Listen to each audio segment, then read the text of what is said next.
करी न कबहु भजन संभारी, ऐसे मगन रहो ब्योहारी। कभी भी भजन की संभार नहीं की, इस प्रकार से संसार के व्यवहार में मगन रहा। व्यवहारी माने व्यवहार करने वाला।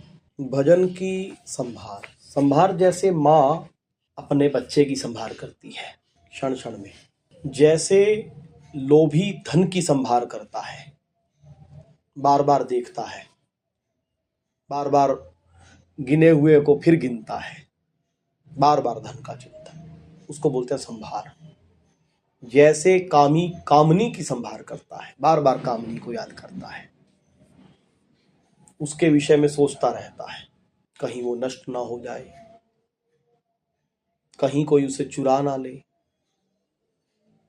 कहीं वो बिगड़ ना जाए। जैसे माँ संभार करती है बच्चे की, अरे कहीं कुछ हो ना जाए, अब भूख लगी होगी, तो ऐसे भजन की संभार की जाती है। बार बार भगवान को याद करना, श्यामा श्याम का चिंतन करना, कहीं भूल तो नहीं गए, ऐसा बार बार सोचना। हर 1 घंटे बाद प्रारंभ में सोचो, अब 1 घंटे में क्या किया, कहीं भूल तो नहीं गए भगवान को। और सुबह उठने के बाद तुरंत चिंतन करो कि भजन ही करना है, आज समय को व्यर्थ नहीं गंवाना है। रात्रि में सोते समय चिंतन करना कि आज कहाँ कहाँ समय की बर्बादी की, कहाँ कहाँ हम भजन कर सकते थे और हमने नहीं किया। इसको बोलते हैं संभार करना। जितना जो जिस चीज में आसक्त होता है, उतना उस चीज की बार बार संभार करता है। तो कभी भी भजन की संभार तो नहीं की और सांसारिक व्यवहार में रचा पचा रहा। धन का चिंतन तो बहुत किया।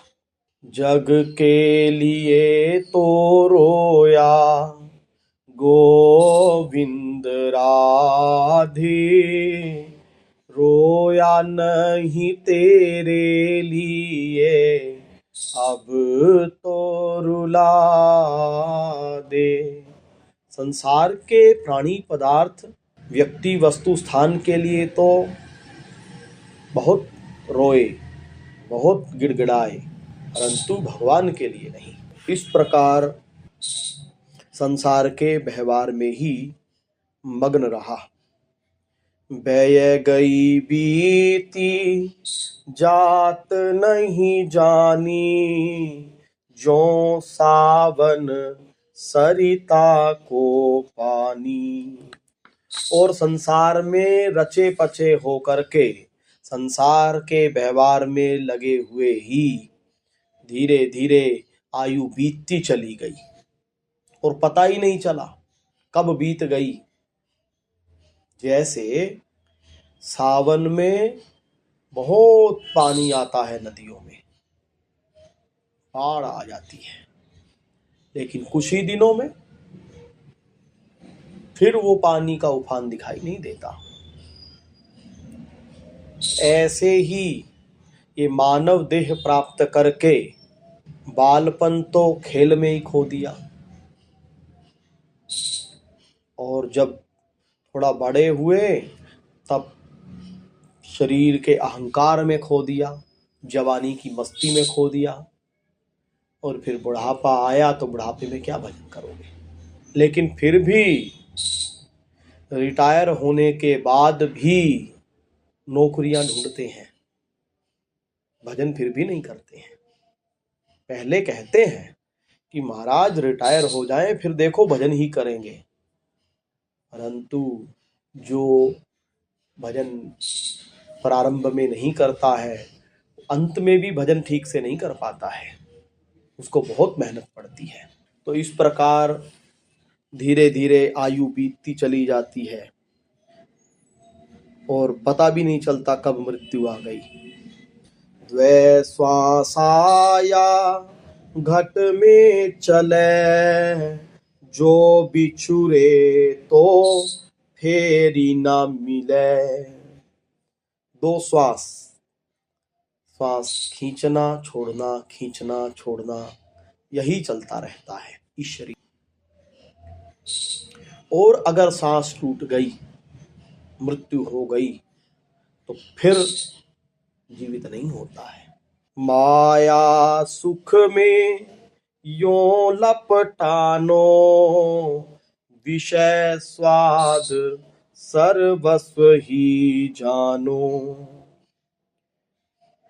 इस माया के सुख में, जो सुख है नहीं, इस सुख का भ्रम है, इस भ्रम में यों लिपट गया, यों मग्न हो गया कि विषयों को ही, विषय रूपी स्वाद को ही सब कुछ मान लिया।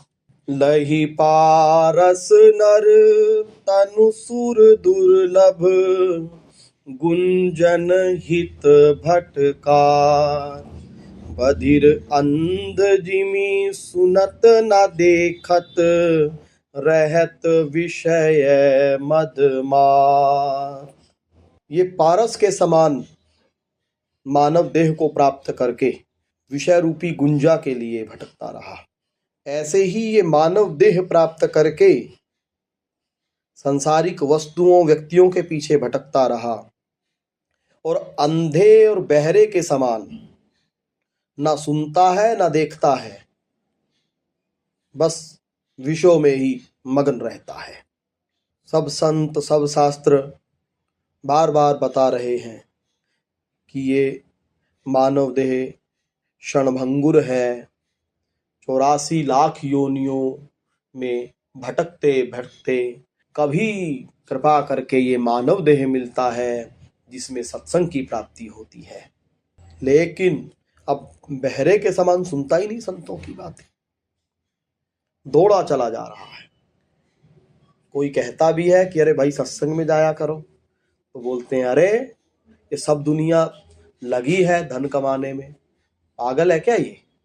अरे जब सब इधर भाग रहे हैं धन में, स्त्री में, तो इसी में सुख होगा, इसलिए तो भाग रहे हैं संसार में, ऐसा बोलता है। बहरा हो जाता है सत्संग की तरफ से, और देख रहा है आज वो मरा, आज वो मरा, पास वाले मर गए, बेटा मर गया और बाप को चिंता नहीं है कि मैं मर जाऊंगा, ऐसा अंधा हो गया है। युधिष्ठिर से यक्ष ने 60 प्रश्न किए थे। उन 60 प्रश्नों में एक प्रश्न था, किम आश्चर्यम, सबसे बड़ा आश्चर्य क्या है। तो इसके लिए युधिष्ठिर जी ने कहा, अहन्यानि भूतानि गच्छन्ति यमालयम्, शेषास्थिरत्वमिच्छन्ति किमाश्चर्यमतः परम। लोग देख रहे हैं कि एक लड़का पैदा हुआ, तुरंत मर गया, एक 10 दिन का होकर के मर गया, एक महीने का होके मर गया, एक साल का होके मर गया। एक आईएएस करके आ रहा था खुशी मनाने अपने बाप के पास कि हम आईएएस हो गए, रास्ते में एक्सीडेंट हुआ और मर गया। देख तो रहे हैं सब अपने मोहल्ले में, अरे अपने घर में ही 10-20 आदमियों का परिवार है, कोई मरता ही रहता है, लेकिन अपने को नहीं समझता कि मैं कल जा सकता हूं। ये आश्चर्य है। तो इस प्रकार विषयों में मदमत्त होकर अंधा हो गया है, देखते हुए भी नहीं देखता है और विषयों में ही मग्न रहता है। तो माया के सुख में इस प्रकार मग्न हो गया है, विषयों के स्वाद को ही सब कुछ मान लिया है, उसके लिए घृणित से घृणित कार्य करने को तैयार है। कृष्ण भक्ति सो कबहु न राचो, महामूड बड़े सुख ते बाचो। ये मानव देह प्राप्त करके श्री कृष्ण भक्ति में कभी नहीं लगा और मानव देह बीत गया और जो बहुत बड़ा सुख जो केवल इस मानव देह में ही प्राप्त किया जा सकता है उससे वंचित रह गया। भागवत में ब्रह्मा जी कहते हैं कि इस देह को प्राप्त करके बुद्धिमान मनुष्य को चाहिए कि जो और अन्य किसी भी योनि में प्राप्त ना किया जा सके, चींटी से लेकर के ब्रह्मा तक अन्य किसी भी योनि में जो ना प्राप्त हो सके, बुद्धिमान मनुष्य को उसी के लिए प्रयत्न करना चाहिए। अर्थात जो भगवत भक्ति के द्वारा भगवत प्राप्ति भगवत प्रेम प्राप्त हो सकता है उसी के लिए प्रयत्न करना चाहिए। अन्य सब भोग तो अन्य सब योनियों में प्राप्त हो जाते हैं। जो सुख हमको खीर पूरी हलवा इत्यादि में मिलता है वही सुख गाय को हरी घास में मिल जाता है, सूअर को पखाने में मिल जाता है। जो सुख आपको अपनी सुंदरी पत्नी को देख करके मिलता है या सुंदरी स्त्री को देख करके मिलता है वही कुत्ते को कुतिया से मिल जाता है। तो सुख में थोड़ी अंतर है, देखने भर में तो अंतर है। तो इसलिए इन विषय रूपी सुखों के पीछे ना भाग करके श्री कृष्ण भक्ति में अपने मन को लगाना चाहिए ताकि ये मानव देह बीत ना जाए और जो बड़ा सुख इससे प्राप्त होना था उससे हम वंचित ना रह सके। काल समय जब आई तुलानी तन मन की सुधि सबे भुलानी। और फिर जब मृत्यु का समय आया तब तो सब सिट्टी पिट्टी गुम हो गई, भूल गया सब, अब क्या करूं। मन एक दिन ऐसा आएगा जो मुट्ठी बांधे आया सो हाथ पसारे जाएगा। जोरी जोरी भल धरहु करोरन अंत कफन संग पाएगा। जिनको कहत सपूत तिनहि सो अंत बास सिर खाएगा। जब यम काल दंड ले आई है देखी देखी डर पाएगा। तब कृपालु धरी हाथ माथ पर मन ही मन पछताएगा। मन एक दिन ऐसा आएगा। तो जब काल सामने आता है, जब यम काल दंड ले आई है, जब काल दंड लेकर के आएगा तब देख देख के डरेगा, फिर कोई छुड़ाने वाला नहीं होगा, फिर केवल पछतावा ही हाथ लगेगा। इसलिए ए मन तू अभी से भजन कर। अगर भजन करोगे तो फिर जब मृत्यु का समय आएगा तो फिर होश हवास में रहोगे, फिर ये भय नहीं होगा।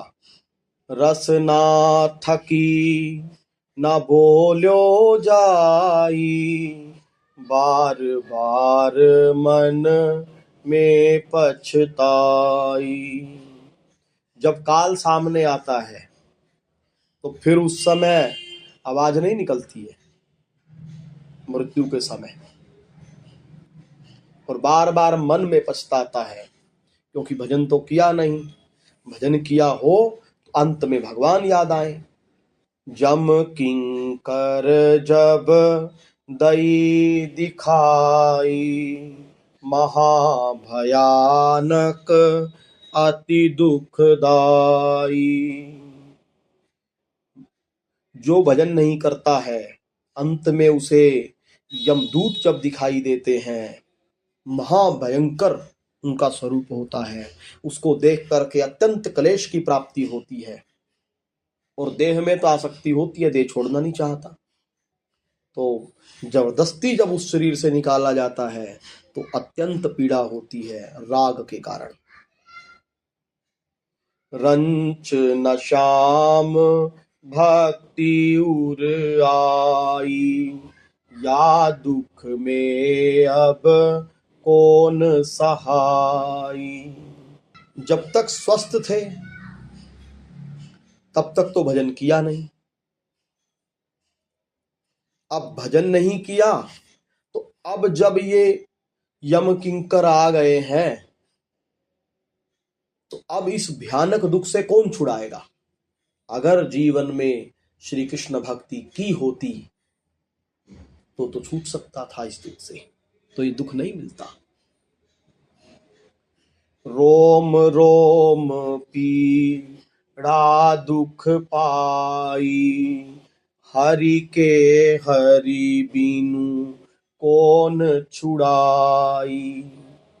मृत्यु के समय रोम रोम में पीड़ा होती है, हजारों बिच्छू एक साथ डस ले, ऐसी भयंकर पीड़ा होती है मृत्यु की। और फिर जन्मने में भी उतनी ही पीड़ा होती है। जन्मत मरत दुसह दुख होई। तो अगर भजन नहीं किया तो बार बार जन्मना पड़ेगा, बार बार मरना पड़ेगा और इसी 84 लाख योनियों में भटकना पड़ेगा। और मृत्यु के समय जो रोम रोम में पीड़ा होती है, अत्यंत दुखदाई होती है, उसको सहना पड़ेगा।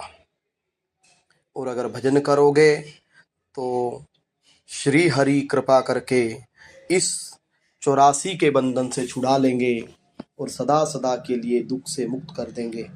तो अब भजन तो किया नहीं, रोम रोम में पीड़ा हो रही है, हरि के हरि बिनु कौन छुड़ाई। श्री हरि के बिना इस दुख से, इस पीड़ा से कौन छुड़ा सकता है। ताको नाम ना लियो अभागे, कबहू सोवत सुपन न जागे। और उन श्री हरि का तो कभी तुमने नाम ही नहीं लिया, कभी भजन ही नहीं किया। और किसी ने कहा भी कि अरे भजन कर लो, अरे कर लेंगे, अभी जवानी में भजन थोड़ी होता है, अभी तो हम खेलने खाने के दिन है। और बुढ़ापे में नाती पोतों को खिलाने में बीत जाता है, सोच ही नहीं आती है। या फिर बुढ़ापे में ये होता है कि अब होता ही नहीं, अब क्या करें। अब मुख नहीं निस रत हरि बानी, पित वायु कफ घेर्यो आनी। और ज्यों ही ये मृत्यु का आवेग आता है तो अब मुख से वाणी नहीं निकलती है, न देख सकता है न सुन सकता है। उस समय पित्त वायु और कफ आकर के घेर लेते हैं, त्रिदोष बढ़ जाता है शरीर में। एक नाम त्रय लोक हितारे, जो न ले ही सो जन्म ही हारे। एक श्री हरि का नाम ही त्रिलोक को तारने में समर्थ है। ऐसे नाम को जो नहीं लेता है फिर वो इस मानव देह को हार जाता है। इसलिए कैसे हूँ हरि नाम ले, खेलत हसत अजान, ऐसे हूँ को देत हैं उत्तम गति भगवान।